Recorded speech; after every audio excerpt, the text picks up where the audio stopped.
الحمدللہ وکفا وسلام علی عبادہ الذین اصطفیٰ اما بعد فاعوذ باللہ من الشیطان الرجیم بسم اللہ الرحمن الرحیم یا حی یا قیوم ایاک نعبد و ایاک نستعین برحمتک استغیث اللہم صلی علی سیدنا محمد وعلی آل سیدنا محمد وبارک وسلم۔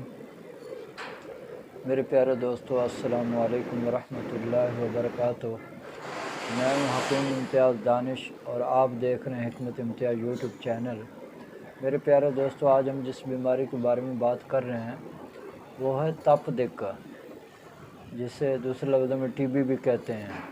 یہ تپ دق ہوتا کیوں ہے، اس کا معنی کیا ہے؟ تپ کا معنی ہوتا ہے بخار، اور دق کا معنی ہوتا ہے دبلا پتلا، یعنی کمزور ہو جانا۔ یہ ایک ایسی بیماری ہے جو انسان کو دن بدن کمزور کرتی جاتی ہے۔ اس میں کیا ہوتا ہے کہ مریض کو ہر وقت ہلکا سا بخار رہتا ہے، اور جو کہ عصر کا وقت شدت اختیار کر جاتا ہے، جس سے جسم میں تحلیل بہت زیادہ ہو جاتی ہے، یعنی کمزوری بہت زیادہ ہو جاتی ہے، اور مریض سو کر دبلا پتلا ہو جاتا ہے۔ پہلے انسان کو جو ہے وہ کھانسی خفیف ہوتی ہے، یعنی ہلکی کھانسی ہوتی ہے، پھر زوردار شروع ہو جاتی ہے اور خشک کھانسی ہوتی ہے۔ بلغم بالکل نہیں آتی، اگر بلغم آتا ہے تو وہ غلیظ سیاہی میل یا خون امیز ہوتا ہے، یعنی اس میں خون آتا ہے۔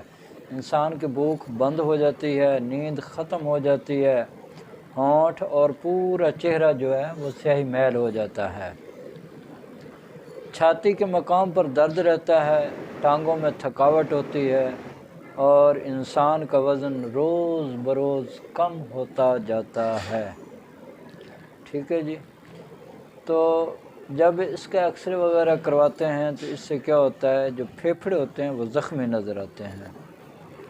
تو اس کے اسباب کیا ہیں؟ اسباب اس کے یہ ہیں میرے پیارے دوستو، کہ یہ ایک موروثی بیماری بھی ہے۔ اگر خدا نخواستہ والد کو یا والدہ کو یا خاندان میں کسی کو تھی تو اس سے بھی یہ انسان کو ہو جاتی ہے۔ اور ریشے کی زیادتی، یعنی بلغم کی زیادتی کی وجہ سے بھی ہو جاتی ہے۔ یہ جو آلو ہے نا، آلو جو آپ بڑے شوق سے کھاتے ہیں، پکوڑے، سموسے، برگر، اس طرح کی جو چیزیں جو آلو میں بنا کے کھاتے ہیں، تو یہ بھی اس کا مین اسباب ہے جناب۔ ہاں، آلو بھی نہیں کھانے چاہیے۔ آلو کا کثرت سے استعمال یہ بھی ٹی بی کی طرف انسان کو لے کے جاتا ہے۔ اور اسی طرح کیمیکل کی بنی ہوئی چیزیں استعمال کرنا، جیسے کہ کیمیکل گھی ہے، ہاں جی، ترش اور خشک اشیاء کا استعمال کرنا، اور سب سے بڑھ کر جو اس کے اسباب میں ہے وہ ہے سگریٹ نوشی کرنا، حقہ پینا اور اس طرح کی چیزیں استعمال کرنا۔ یہ کیا کرتے ہیں، یہ انسان کو ٹی بی کی طرف لے جاتے ہیں۔ یہ جو مرض ہے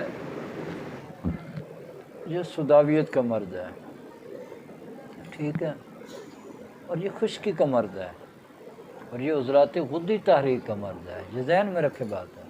یا کچھ لوگوں نے، کچھ میرے بھائیوں نے اس کو عضلات اعصابی لکھا ہے، جبکہ یہ عضلات اعصابی نہیں، یہ عضلات غدی تحریک کا مرض ہے، خشکی کا مرض ہے۔ یہ انسان کو دن بدن کمزور کرتا جاتا ہے۔ ٹھیک ہے جی۔ تو اب اس کے نسخہ جات ہیں وہ کیا ہونے چاہیے؟ جیسا کہ آپ کو پتہ ہے، اگر عضلات غدی تحریک ہوگی تو آپ نے اعصابی غدی تحریک کی ادویات دینی ہے۔ ٹھیک ہے جی۔ تو اس میں جو بہترین علاج ہے وہ 6 تریاک ہے۔ 6 تریاک آپ دیں گے، اور اس کے ساتھ 6 تریاک جو ہے یہ آپ نے صبح، دوپہر، شام بکری کے دودھ کے ساتھ استعمال کرنا ہے۔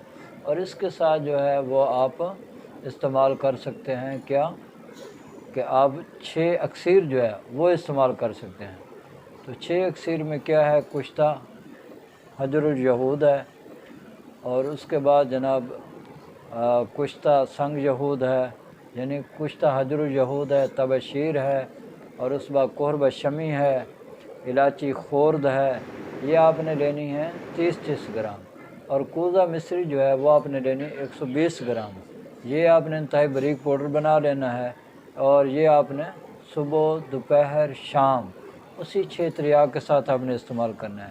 انشاءاللہ تعالی چند دن آپ استعمال کریں گے اللہ کے حکم سے آپ کا یہ جو مرض ہے ٹی بی کا مرض یہ ہمیشہ کے لیے ختم ہو جائے گا۔ اور میری اللہ سے دعا ہے کہ اللہ تعالیٰ آپ کو اور مجھے اور پوری دنیا کے تمام مسلمانوں کو صحت والی، سلامتی والی، عافیت والی، برکتوں والی، کامیابی والی زندگی عطا فرمائے۔ آمین وآخر دعوانا ان الحمد للہ رب العالمین۔